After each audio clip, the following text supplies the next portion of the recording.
سب سے پہلے ٹک ٹاک پر پابندی کے لیے لاہور ہائی کورٹ میں درخواست دائر۔ آئین کے آرٹیکل 5 کے تحت ہر شہری پر ریاست سے وفادار ہونا لازم ہے۔ سوشل میڈیا ایپ ٹک ٹاک پر پابندی کے لیے لاہور ہائی کورٹ میں آئینی درخواست دائر کر دی گئی۔ درخواست گزار نے موقف اپنایا ہے کہ آئین کے آرٹیکل 5 کے تحت ہر شہری پر ریاست سے وفادار ہونا لازم ہے۔ ٹک ٹاک پر مسلسل فحش مواد اپلوڈ کیا جا رہا ہے۔ ٹک ٹاک نے رمضان سال کی پہلی سہ ماہی میں پاکستانی صارفین کی جانب سے اپلوڈ کی جانے والی 1,17,00,000 ویڈیوز کو کمیونٹی گائیڈ لائنز کی خلاف ورزی پر اپنی سائٹ سے ہٹا دیا۔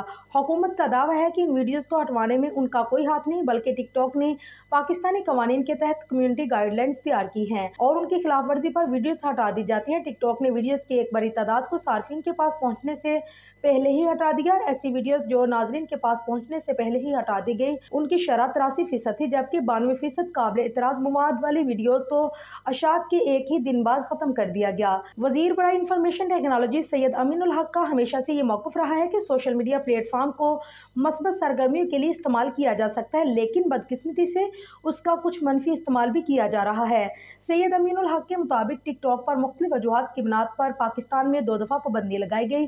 اب ٹک ٹاک خود ہی ان کمیونٹی گائیڈ لائنز کے خلاف اپلوڈ کی جانے والی ویڈیوز کو ختم کر دیتی ہے اور اس میں پاکستانی حکومت کا کوئی ہاتھ نہیں ہوتا۔